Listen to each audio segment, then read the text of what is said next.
പയ്യന്നൂർ രാമന്തളിയിൽ മഹാത്മാഗാന്ധിയുടെ പ്രതിമയ്ക്ക് നേരെ അക്രമം. കോൺഗ്രസ് നിയന്ത്രണത്തിലുള്ള മഹാത്മാ സ്മാരക കൾച്ചറൽ സെന്റർ കെട്ടിടമായ മഹാത്മാ മന്ദിരത്തിന്റെ മുന്നിൽ സ്ഥാപിച്ച ഗാന്ധി പ്രതിമയാണ് തകർത്തത്. ഇന്നലെ രാത്രിയായിരുന്നു സംഭവം.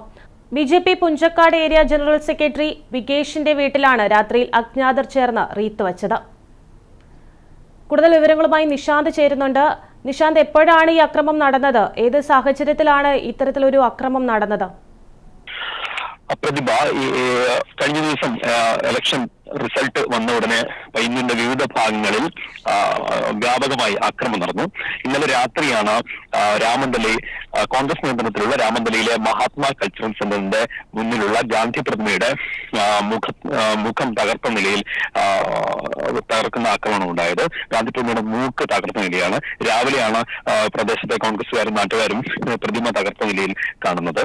അതുപോലെ പയ്യന്നൂരിൽ തന്നെയുള്ള പയ്യന്നൂർ നഗരസഭ 44-ാം വാർഡിലെ UDF-ന്റെ ബൂത്ത് കമ്മിറ്റി ഓഫീസിന് നേരെയും ആക്രമണമുണ്ടായി. ഇത് CPM-ന്റെ ആഹ്ലാദ പ്രകടനം കടന്നു LDF-ന്റെ ആഹ്ലാദ പ്രകടനം കഴിഞ്ഞ് മടങ്ങുന്ന ആളുകൾ ഒരു നിരവധി വാഹനങ്ങളിൽ കടന്നു പോകുമ്പോൾ ആ സമയത്താണ് ആക്രമണം. അതായത് CCTV-യിൽ പതിഞ്ഞിട്ടുണ്ട്. ഈ CCTV ഉൾപ്പെടെ പോലീസ് ശേഖരിച്ചിട്ടുണ്ട്. 10 CPM പ്രവർത്തകർക്കെതിരെ അന്നൂരിലെ ബൂത്ത് കമ്മിറ്റി ഓഫീസ് ആക്രമണവുമായി ബന്ധപ്പെട്ട് കേസെടുത്തിട്ടുണ്ട്. അതുപോലെ തന്നെയാണ് പയ്യന്നൂർ നഗരസഭയിലെ പുഞ്ചക്കാട് ഇത്തവണ കണ്ടങ്കാളി മേഖലയിൽ, പുഞ്ചക്കാടിന്റെ സമീപത്തിലെ കണ്ടങ്കാളി മേഖലയിലൊക്കെ തന്നെ 2ാം സ്ഥാനം BJP നേടുന്ന അവസ്ഥയുണ്ടായി.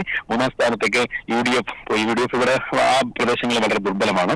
ഇവിടെ പയ്യന്നൂർ നഗരസഭയിൽ കഴിഞ്ഞ 10 വർഷത്തെ ചെറുത്ത് നോക്കിക്കഴിഞ്ഞാൽ BJP 4 ഇടങ്ങളിൽ 2ാം സ്ഥാനത്തേക്ക് വന്നു. അതുപോലെ വന്നൊരു പ്രദേശമാണ് കണ്ടങ്കാളി മേഖല. പുഞ്ചക്കാട് മേഖലയിലും BJP സാമാന്യം ശക്തിപ്പെട്ടു വരുന്നൊരു സാഹചര്യമുണ്ട്.